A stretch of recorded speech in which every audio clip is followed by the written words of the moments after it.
So today we're talking about how to find movement you can actually enjoy so you can stay consistent and slay your fitness goals in 2025.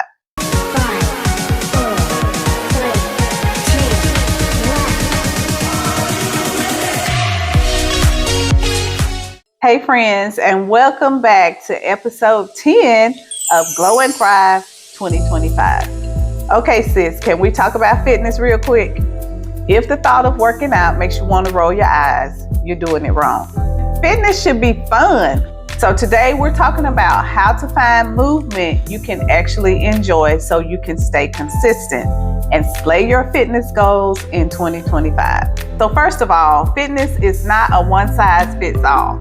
There are so many different things like Zumba, yoga, strength training, cycling, or even a dance class. Find what makes you excited to move.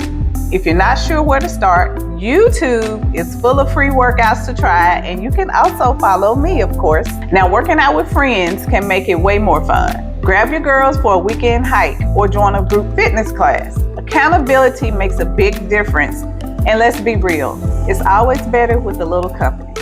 And start small. You don't need to spend hours and hours in the gym. Start with 20 minutes a day and build from there. Consistency is more important than intensity, especially when you're just getting started. Now, y'all know movement is medicine, right?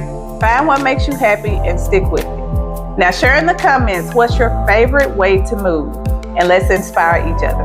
And don't forget to like this video, subscribe to my channel, and turn on those notifications so you'll get notified when another episode of Glow and Thrive in 2025 drops.